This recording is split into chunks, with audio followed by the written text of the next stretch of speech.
Mike Sliger. I work with Hollander. I do the installation and training for our Powerlink and our production management programs. In front of me is Ray. Ray does our eLink setup. He's your eBay eLink specialist. Is that a good way to put it? Yep. Okay. So as we go through this, we're going to talk about the new version of Powerlink that will be coming out in just a few weeks. You should get a notification about that in your email. Right now, the current version of Powerlink is 3.5. That's been out for a while. And of course, anytime you want to know what version of Powerlink you're running, in the Powerlink screen, you can click on Help and About Powerlink at the bottom. I'm on 3.6. I've just loaded the new version again. You should get an email in 3 or 4 weeks that tells you that the new version is available. With the updates, of course, they need to be done early in the morning or at the end of the day while nobody's on the system. And the interchange version is 88.02. Right now, the current version is 88.01, and that 88.02 again should be released in a matter of weeks. Something in the interchange that I'll mention, switch over to my summary, we've got added interchange coverage for 10 new part types. Those came from the interchange group? Yes, this is all written by our interchange writers. Okay, but who came up with the 10 additions? The ARA Interchange Committee prioritized, here's the most important part types that we'd like to see added. So that's where we got these part types that been adding data for with 2022 models. So if you're a Powerlink customer, you should be getting an email whenever there's a Powerlink update or whenever there's an interchange update. If you're not getting those emails, because of the volume of email we send out, a lot of times it gets marked as spam. So check your spam folders. If you're still not getting it, let your account manager or account executive know, and we'll make sure that we've got the correct email address for you where you want those sent, whether it's to you or one of your managers or your IT person or company that does the updates, but make sure you've got those current updates. Next, we're going to talk about Powerlink 3.6, which is coming out very soon. Whenever you load a Powerlink update, the first time all your users log in after that update, you get that screen that pops up that says what's new in Powerlink. And if you're like me, you're just hitting the X and closing that window because you're ready to, it's Monday morning and you're ready to start selling. So keep in mind, anytime you're in Powerlink, click on OK here, if you click on Help and Powerlink Help, it'll bring up that same list of everything that's new in Powerlink. So do take a moment sometime to glance at that. Maybe it's a feature you've been looking for or something that wasn't available. So let's close that, switch back over to my document.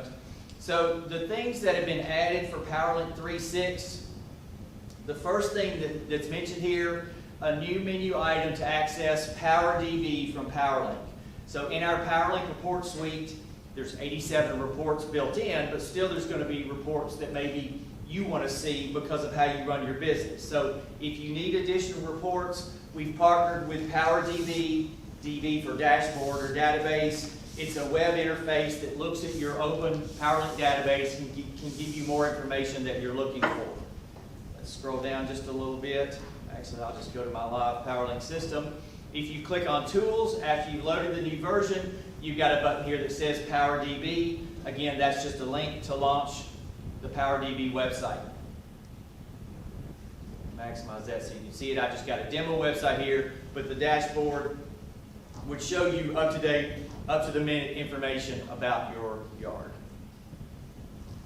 Let's go back to our document. And the next thing that's mentioned is you can select a payment method and a payment type for a deposit. So in Powerlink, somebody calls you for a part and they say, if it's Bob's Body Shop down the street and he says, I'll see you after lunch, you'll probably see him after lunch. But if it's just some random customer and they call in to say, I need a motor for a 15 Altima, I'll see you this afternoon. Well, before you pull that motor or even get it off that shelf with the forklift, you probably want to know that they really want the motor. So in Powerlink, you can take a deposit in the work order section. People use deposits in Powerlink. Okay? Anybody write deposits in a spiral notebook and staple a $100 bill to the invoice? Nothing wrong with that. That's just so. With deposits, That way you can get either the partial or full amount captured in Powerlink, have it in your cash report for the end of the day, and track it that way. And so when you go into Powerlink, I'm going to go to work orders, and we'll find a part. We'll do a 300 for that 15 Ultima I mentioned.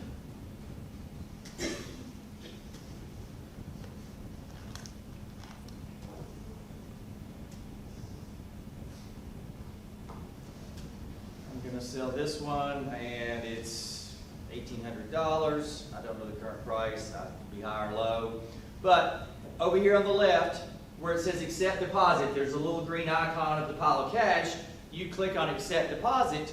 Your payment method, you got cash, check, credit card, but these days there's other methods of payment that you're taking. Maybe you're taking PayPal, outside of eBay sales, Venmo, Apple Pay, Zelle?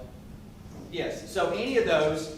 So if you want that to show up on a report instead of having it just say other, you can click on other and you can have the payment type set up. So in my test system, I've got PayPal, eBay, and Apple Pay. But again, in the business settings, you can go in, turn off the ones you don't take, say we don't take Apple Pay, and you could add Venmo.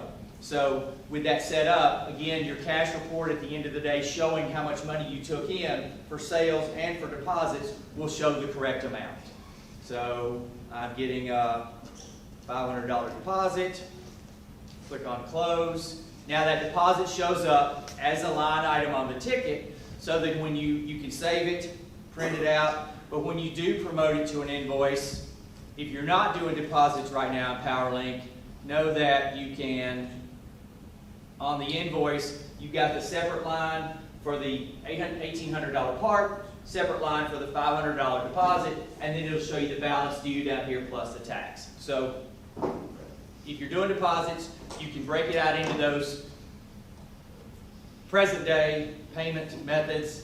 And if you're not doing deposits, stop by our booth later and we can talk about it and go into more detail. Any questions about deposits? Okay, let's go back to our document. The next thing is something that's going to be really nice. View and copy recall data in vehicle details. So you're selling a part, you're selling an airbag, and you want to know if there are any recalls on that airbag or anything else to do with that vehicle. So when I'm looking at a vehicle, and I've got some sample VINs right here, I'm going to grab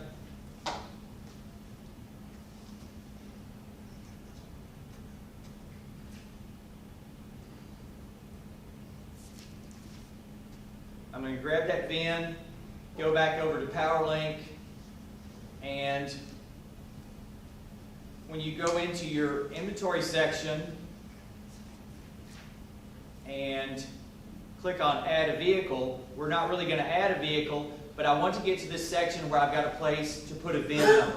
So if you paste a VIN number in here, right up here at the top, in 3.6, the new version of Powerlink coming out, there's a button down here that says recalls. So you can click on recall down at the bottom, and it'll show you any active recalls for that VIN.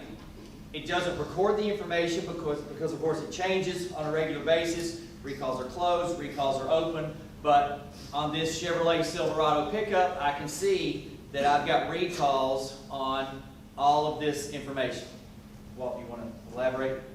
Yeah, so this particular one has 3 different recalls. The type is going to give you some high-level, quick information about, okay, first one here is on the brakes. Scrolling down, I forget what the others are, but you're able to copy this information now, maybe send it to a customer if somebody wants to see, okay, what's the problem with this vehicle.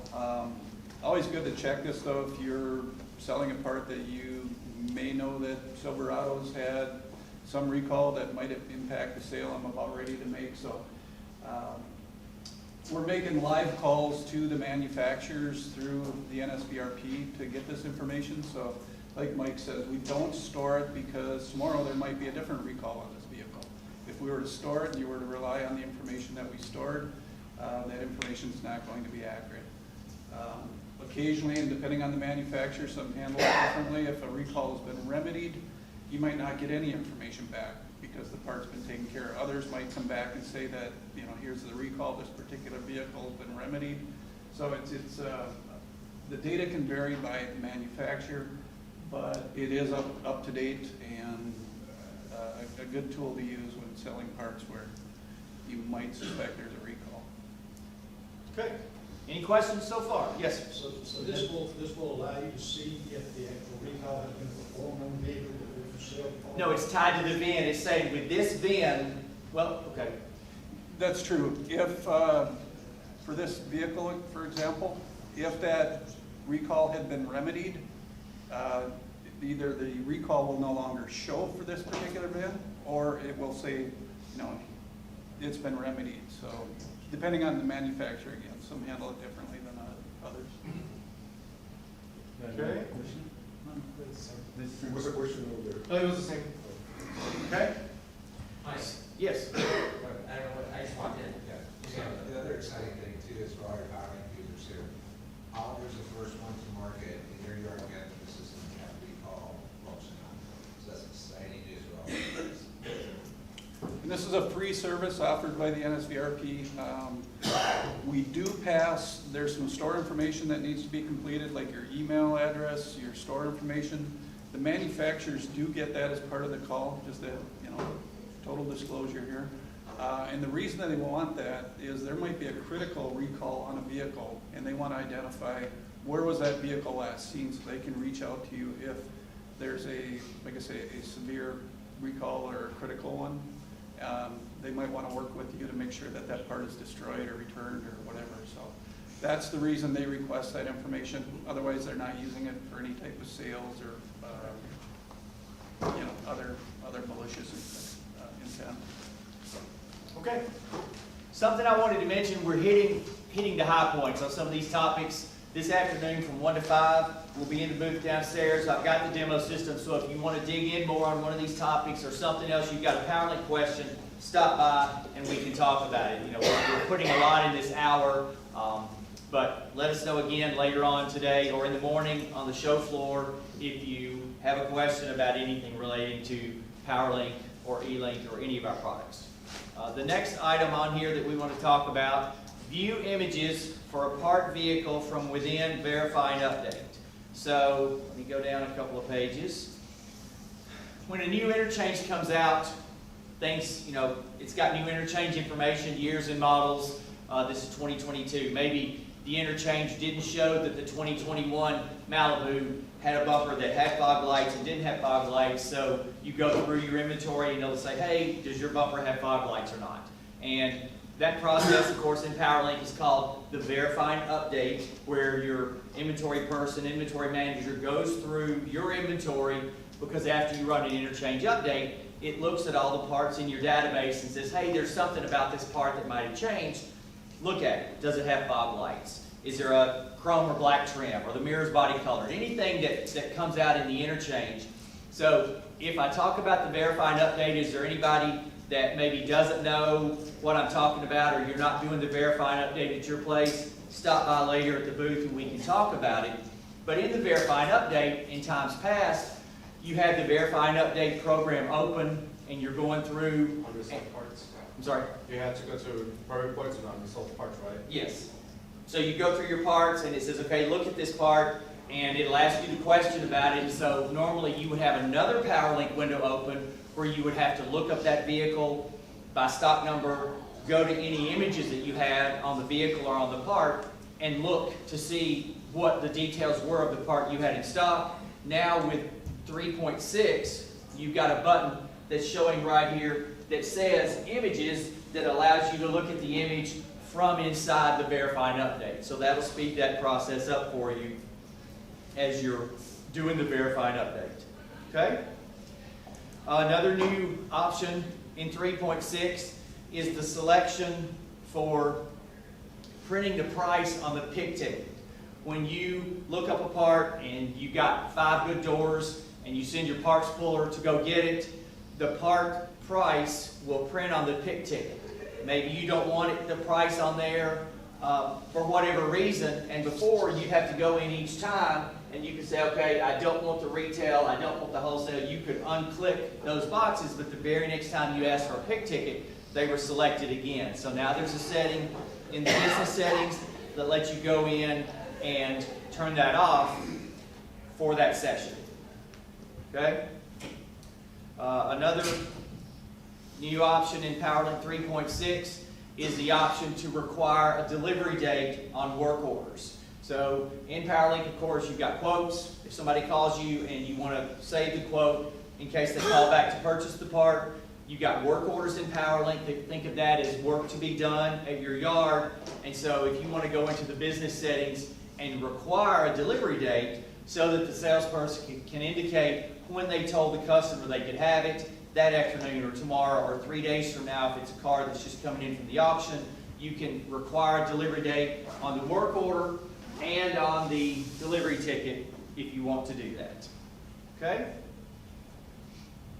I'm looking at my watch because he's going to stand up at about 20 till and take over, so I've got to give him his time too. So something else that's new in PowerLink 3.6, you know, when a vehicle that's in your yard reaches its end of life, you've pulled all the parts off of it, sold all the parts of it that you think that you're going to be able to sell or use, and you've got to get that vehicle out of here because you need to make room in your yard for other cars coming in, you would go into bulk maintenance and you would scrap the vehicles and you could put in the ones you wanted to do. But if you want to do this from inside the vehicle record, you can do that now with PowerLink 3.6. So when you're looking at a stock ticket record or a vehicle record, I've got a button here at the bottom that says scrap that will perform that same scrap option just for that vehicle. Of course, when you go into bulk maintenance to scrap a vehicle, you can scrap one vehicle or 5 or a dozen. But if you want to do this vehicle, you're looking at it, you say, okay, that vehicle's got to go, I'm going to scrap it. You can do it from the button while you're looking at that vehicle. Okay? Now, something else to mention, no matter how big the yard is, you don't have every part in stock. So you probably have relationships with other yards that you trade with, and you go into PowerLink and you create a purchase order. Is there anybody that is not using purchase orders? You write the purchase orders in a spiral notebook, and who did it? Okay. Purchase orders are great because once you start buying parts at the end of the month, the accounting person, bookkeeper, they're not trying to track down why we bought this part, how much we sold it for, did we make money on it, did we return it because it was bad, things like that. So purchase orders are a great way to keep up with all that. And now, if you delete a purchase order, it is in the audit trail, just like when you delete a part, change a part price, and that's logged in that audit report. Also, on the list of items that have been changed or fixed or corrected in PowerLink 3.6, there's a long list here of things that in the past we've had people discover or report to us, so there's some fixes as well. I'm not going to go through those, but keep in mind it's in that What's New document when you first bring up PowerLink that first time. There's one in here I'd like to call out. Sure. I know we've got a number of eLink users here, and if you've ever run into that problem where there's a green part and you can't remove that green part from eBay to make a local sale. Everybody had that problem? Yeah. So the challenge in the past was we try to call eBay to delist the item so that we could free it up locally. And occasionally eBay's not responding, or that part is in a status where maybe there's a pending bid on it or something. So we've made a change now where you can still do that, and if the call to eBay fails, we'll pop up a message to say this was unable to be delisted on eBay. Do you want to continue to move forward? So you can get past those parts. I know it's been a problem for a number of people, so I just wanted to call that one out. It's been a pretty big improvement, I think. But you'll have to go back into eBay at some point, and that's where it's up to you at that point to make sure that you somehow take care of that part, because we've just broke that link between PowerLink and eBay listing. On that term. Sometimes on eBay they made a bid and the part goes in green, right? Yeah. but they don't, the offer expires, but it's still on green. Yeah. So that part doesn't change. Is there any update on that? And that's what we, in the past, there was a certain state that eBay listing could be in where we were unable to delist it, making our call. And so this will allow you to get past that and still make that sale locally if you want to free that part up. Okay, yes. All right, got it. And then there's obviously a bunch of other things that were fixed in the release as well, and like Mike said, we won't go through the list, but it was in large part a pretty decent maintenance release, so definitely upgrade once you get the opportunity. Now, I want to talk about backups for just a second. This is not strictly related to Powerlink, but I want to tie it in with Powerlink because with your Powerlink system, every night at 9 p.m. it runs a routine in the database in the back end, and it takes your Powerlink data and it sets it aside over this backup location. Hopefully you're backing up your data somewhere. You're putting it on a flash drive, you're putting it on an external hard drive, you're using one of the online services and it's sending it up to the cloud, which is a fancy way of saying a computer in another city. Backup somehow. And I talk about this every time I do one of these, but it hit home last week. I got a call from a 20 user yard that I'd set up probably 6 months ago. When I was there doing the setup, we talked about backups, and they had a local backup and they had a cloud backup, and they were both set up. Now, as part of your Powerlink system, we do another backup of just your Powerlink database to the cloud. But when you signed up for that, some of the fine print says in there, if we're not getting your backup because of data corruption, transmission times, internet outages, or whatever, sorry, so we try to get your backup, but don't rely on that. Please back up your Powerlink database and your images. Hopefully you'll never need it, but if it happens, there's no worse feeling, because these guys called and they said, we got hit with ransomware. I said, okay, we're going to rebuild your server and let's get your backup. And so the guy called me back, the owner called me back about an hour later, and he said, we've got a problem. The guy that was supposed to be doing the local backup, he meant to get a flash drive and he kept forgetting. And the guy that set up the cloud backup, there was an update to something and something wasn't working. Anyway, he didn't have a backup. We had the Hollander backup, but we didn't have the images, and he wasn't backing up his images anywhere. So call it disaster recovery or, business planning or whatever, but you wouldn't want to not have that information. You wouldn't want to lose your inventory. You wouldn't want to lose your sales history. You wouldn't want to lose the report or the part of the Powerlink that tells you how much money all your customers owe you. So please make a note when you get back. Make sure you've got a backup, and make sure you got a backup of that backup. And again, you can put it on a flash drive. If you've got thousands of images, maybe it takes an external hard drive, but it's about as big as a deck of playing cards. So make sure you got a backup, because I don't want you to have to make that call that says, we're going to have to start all over again and re-inventory everything, or just check as we sell or whatever. I'm not trying to scare you, but between ransomware, fire, flood, tornado, we're in Florida, lightning, anything like that, make sure that you've got a plan to get your data from somewhere else. So if you want to back it up to a flash drive, you can call our help desk. They can talk you through setting that up. You don't have to back up the whole computer, because you can buy a new server, you can get a new computer, we can reload Windows, but you can't buy your data. So please make sure that somebody in your yard is doing a good backup every day. Any questions? Okay? Can I Oh, mention statement. one? Sorry, you have a question? You probably have a statement. Go Not ahead. really a question, but Okay. I've had a number of people ask me, how do I get on this beta list? So prior to releasing Interchange, prior to releasing Powerlink, we go through a beta period, and depending on the content and the feedback we get, Interchange, it could be a few weeks. Powerlink, for example, it could be a couple of months. People are interested in being part of that beta. If you are, and you're a current Powerlink yard, feel free to stop by, talk to me later, and I can get you on that beta list. It's a good opportunity to see some of the functionality early, maybe give us some feedback on the implementation, and make some potential changes, but as far as interchange, you know, you're getting that new data several weeks ahead of time before others in the market. So again, if you're interested, see me afterwards. Okay. Any PowerLink questions related or not related to what we've talked about so far before I turn things over to Ray? Anybody? I have a question, but it's regarding eLink too. Okay. About the recall. Because some parts that we can't sell on eBay, like the airbags, because they have a recall. Okay. Will be a filter on eLink for those, or we have to separate them? There should be a filter of PowerLink, right? Or a way to tell which ones are recalled.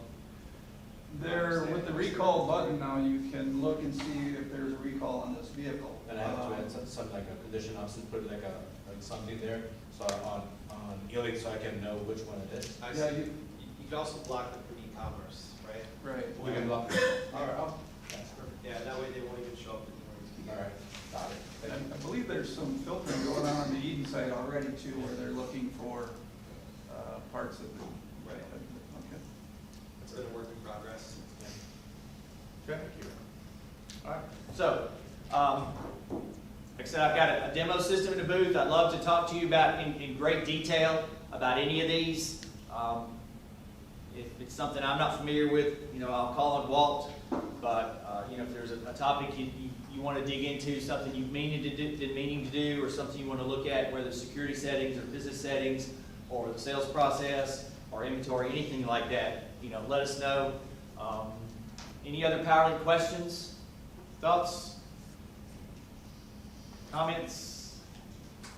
Okay, make sure you got that backup. I don't want to get a call from you going, hey, check and see if you've got our backup in the cloud because we just lost everything. And it's hopefully you'll never need it, but it's a horrible feeling. And it just happened last week, and so I made a note to talk about it today. So, Jimmy, you got a good backup? Okay. You got Danny doing all that, right? You know me. Okay. Backups have I put- backups, and those have That's backups. good. That's good. You know, this yard they thought they had 3, and the first 2 they went to, they weren't in place for whatever reason, and at that point it's too late to do anything about it. So anyway, I put Jimmy's PowerLink computer in 15 years ago, so I'm not going to call on anybody else, but I just make sure you've got it. So, anything else with PowerLink, or do you want to talk about eLink now? Another question. Okay. When you make a quote for that, is there a way you can block the tax ID so they cannot put anything there? So the seller cannot put something like out of state or something when you made a quote, so they don't charge the taxes? So the seller doesn't fill that in. But sometimes they do when you open the quote. Like your salesperson. Yeah. That's what we call a training issue. Yeah, The box, yeah. I mean, I don't mean to joke understand about it. The box pops up that says, hey, you're removing tax. Did you mean to do that?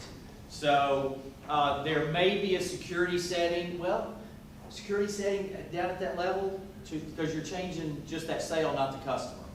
We do have, but even if it's on an order, I believe you can still put in a tax ID on the order, even though you're not modifying Yes. the customer information. Yeah.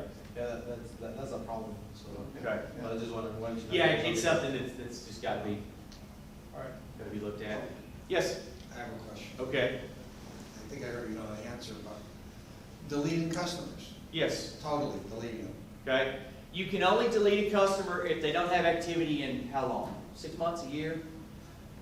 You can make the customer inactive where No, they don't show up on. I was going to do that. Just answer the part I asked you. Hold on, I'm getting there. Okay, in your customer system, let's say you've got Bob's Body Shop, B-O-B'_S, and somebody adds, one day they don't find it and they add B-O-B-S. So now I got 2 Bobs in there. If I charge to the second one, Bob gets 2 statements. That's bad. So in your customer settings, you've got a button that says inactive customer.